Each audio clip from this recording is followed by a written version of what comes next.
বর্ষার শুরুতেই খুলনা বিভাগে আতঙ্ক ছড়াচ্ছে মশাবাহিত রোগ ডেঙ্গু। গত বছরের একই সময়ের তুলনায় এবার আক্রান্ত দ্বিগুণ হওয়ায় জনমনে বেড়েছে উদ্বেগ।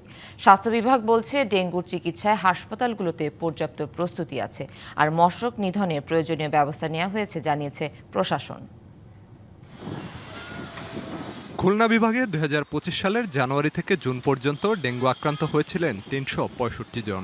মৃত্যু হয়েছিল ২ জনের। চলতি বছরের একই সময়ে এবার ডেঙ্গু আক্রান্ত হয়েছেন ৭৪৭ জন। মৃত্যু হয়েছে ৩ জনের। এবার সবচেয়ে বেশি ডেঙ্গু আক্রান্ত বাগেরহাটে, এরপরই অবস্থান খুলনার। যশোর ও নড়াইলেও আক্রান্তের হার উদ্বেগজনক।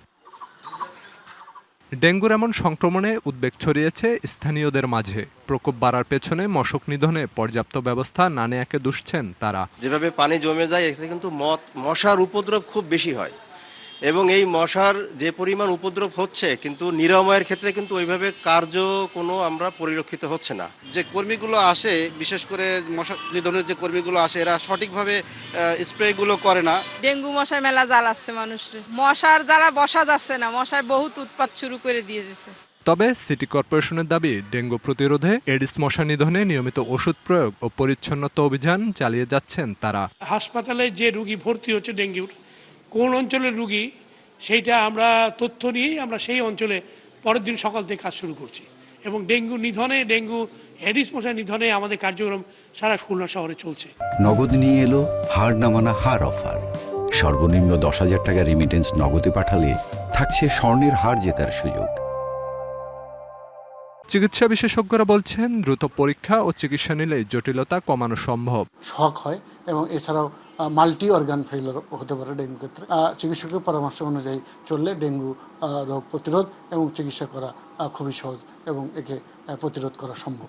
ডেঙ্গু রোগীদের চিকিৎসায় খুলনা মেডিকেল সহ প্রতিটি হাসপাতালে পর্যাপ্ত প্রস্তুতি আছে জানিয়েছে স্বাস্থ্য বিভাগ। আমাদের যথেষ্ট পরিমাণ নর্মাল স্যালাইন কিন্তু মজুদ আছে।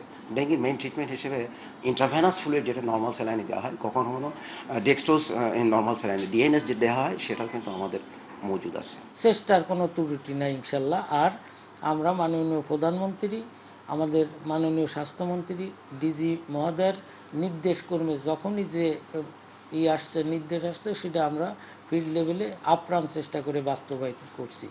ডেঙ্গু মোকাবিলায় প্রশাসনের পাশাপাশি প্রতিটি নাগরিকের সচেতন হওয়ার পরামর্শ স্বাস্থ্য বিশেষজ্ঞদের। DBC news desk.